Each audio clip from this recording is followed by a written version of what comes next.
श्री स्वामी समर्थ. दिवस 6वा सुवर्णशक्ती ध्यानाचा आपला संपन्न झाला आहे. नारायणीचे भरपूर आशीर्वाद तुमच्यावरती राहोत ही मी सदैव प्रार्थना करेन. आज जेव्हा दिवस 6वा झाला तेव्हा आता उरतो तो फक्त उद्याचा दिवस 7वा. अशा वेळेला स्वतःची तयारी एका वेगळ्या अनुषंगाने आपल्याला करायची आहे. त्यासाठी थोडासा वेळ मी तुमचा आता इथे घेत आहे.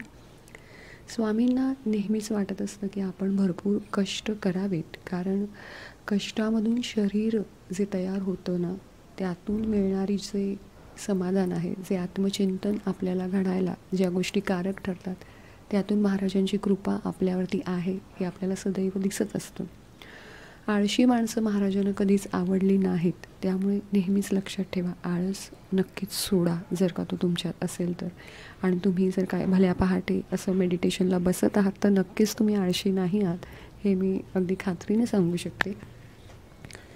त्याचप्रमाणे महाराजांना अंधश्रद्धा, अज्ञान हे कधीच रुचलं नाही, त्यांना ते पटलं नाही. आज इथे जे मेडिटेशनला जे काही लोक मंडळी बसली, त्यांचे वारंवार मला प्रश्न होते बायकांचे की पिरियड्स आहेत किंवा काही, तर आम्ही बसू शकतो का मेडिटेशनला. तर जरूर तुम्ही बसू शकता मेडिटेशनला, कारण इथे तुम्ही कुठेही पूजा करत नाही आहात, कुठे भगवंताला हात लावायला काही जात नाही आहात. मनातून तुम्ही नक्कीच चिंतन करणं हे कधीही भगवंताला रुचलं नाही असं झालं नाही आहे, कारण मन हे शुद्ध आहे, मन सात्विक आहे. त्यामुळे मेडिटेशन तुम्ही नक्कीच करू शकता. ह्यावरूनच ही एक गोष्ट सांगते की म्हणजे खास बागेमध्ये एक शेंदूर फासलेला जो दगड होता, त्याला लोक गावदेवी म्हणून नारळ चढवायचे, कोंबडा द्यायचे. परंतु ही अंधश्रद्धा होती आणि ह्या अंधश्रद्धेचा, या चुकीच्या प्रथेचा जो प्रकार तिथं घडत होता तो महाराजांना रुचत नव्हता. त्यामुळे महाराजांनी सरळ सरळ त्या दगडावरती जाऊन नेहमी ते तिथे लघुशंका करीत. आणि अशामुळे तिथल्या लोकांच्या मनातली जी अकारण भीती होती ह्या गोष्टीची, ती दूर झाली. त्यामुळे नेहमीच लक्षात ठेवा, श्रद्धा असावी परंतु अंधश्रद्धा कधीच नसावी.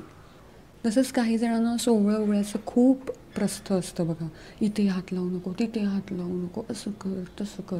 बाकी गोष्टींचं खरं तर त्यांना ज्ञानच नसतं, परंतु सोवळं करताना ते काहीतरी विचित्र वागतात. ॲक्च्युली जो व्यक्ती सोवळ्यात असतो त्यांनी अपेक्षित काय आहे, तर त्यांनी फार शांत राहणं तेव्हा अपेक्षित असतं. पण याउलट ती माणसं हडतूड जास्त करतात आणि त्यामुळे त्या प्रकाराची चीड त्यांच्यामुळे घरातल्यांना येते. आणि घरातल्यांना जी लहान मुलं असतील किंवा ज्यांना पुढे अशा पूजा अर्चना कर्मकांड करायची असतील, ती ह्यापासून कदाचित लांबच राहतील. कारण हे जर का असं तसं हे करू नको ते करू नको ह्यामध्येच जर का असेल, तर त्या नवीन पिढीला त्याचा गंध कसा कळेल, की ह्याच्यातला आनंद काय आहे हे समजण्यासाठी ह्या गोष्टी मोठ्यांनी शांतपूर्णच आपल्या नवीन पिढीपर्यंत पोहोचवायला हव्यात. त्यासाठीच इथे एक गोष्ट सांगते स्वामींची, की बाळप्पांचं सुद्धा सोवळं भरपूर होतं. ते मोडून काढण्यासाठी महाराज एके दिवशी कुलकर्णी नावाचे ज्या गृहस्थी होते त्यांच्या घरी जाऊन आले आणि त्यांच्या घरामध्ये सूतक होतं. आता घरातली बाई पाणी घेऊन शेणा मातीने ते घर सारवत होती. बाळप्पा स्नान संध्या करून शुचिर्भूत होऊन बसले होते. महाराजांनी त्यांना त्या बाईकडे जाऊन पाणी आणण्यास सांगितलं. पण ती बाई सुटकी आहे, तिच्या पाण्यास कसं शिवायचं, आणि शिवलंच तर पुन्हा आंघोळ आली, पुन्हा स्नान संध्या आली, म्हणून बाळप्पांनी महाराजांच्या आज्ञेकडे दुर्लक्ष केलं. पण महाराज हे गप्प बसणारे नव्हते, कारण त्यांना त्यांचं हेच सोवळं तोडून काढायचं होतं. महाराजांनी पुन्हा बाळप्पांना सांगितलं की पाणी घेऊन ये. बाई सुटकात आहे तरी तेच पाणी आणाव्यास महाराज सांगतात, याचा अर्थ आपण काहीतरी चुकत आहोत आणि महाराज सांगत आहेत म्हणजे विटाळ आणि चांडाळ इथे काही होणार नाही, अशी बाळप्पांची जेव्हा खात्री पटली, त्यांनी तिकडे गेले, ते पाणी घेऊन आले, महाराजांना दिलं आणि विकल्प गेल्यामुळे पुन्हा स्नान करण्याच्या भानगडीत ते पडलेच नाहीत. म्हणजे नेहमी लक्षात ठेवा की मनापासून शुद्धता असणं हे जास्त गरजेचं आहे. आपण कुठेही मंदिरात गाभाऱ्यात जाऊन इतर लोकांच्या सोवळ्यावळ्याला आपण काही तडा जाऊ देत नाही, परंतु तुम्ही इथे ध्यानधारणेला नक्कीच बसू शकता, कारण मन शुद्ध करणं ही प्रक्रिया इकडे आहे. महाराजांच्या दर्शनास समजा एखादा अंत्यज किंवा एखादी विटाळशी बाई दुरूनच जर का महाराजांना नमस्कार करत असेल ना, तर अशावेळी महाराज त्या अंत्यजास अगर विटाळीश त्या बाईला जाऊन मुद्दामून स्पर्श करायचे आणि प्रसाद देत. अशा रीतीने त्यांनी त्या काळामध्ये सुद्धा विटाळाचे, सोवळ्याओवळ्याचे जे काही बंड होते ते मोडून काढण्याचा प्रयत्न केला होता. काय आहे की जिथे तुम्हाला योग्य वाटत आहे काही गोष्टी त्या तिथे नक्कीच कराव्यात. मी कोणाच्याही इथे मनाच्या भावनेला तडा जाऊ देऊ इच्छित नाही, कारण प्रत्येकाच्या घरातील काहीतरी गोष्टी प्रत्येकाने त्या त्या प्रकाराने सांभाळलेल्या असतात. मी इथे फक्त आज ह्या सुवर्णशक्ती ध्यानाच्या अनुषंगाने सांगत आहे, कारण हे स्वामींच्या कृपेने घडत आहे आणि जे स्वामींना पसंत आहे तेच मला नेहमी सांगणं अपेक्षित आहे आणि ते मला रुचतं, ते मला पटतं आणि ते मी नेहमी करत असते.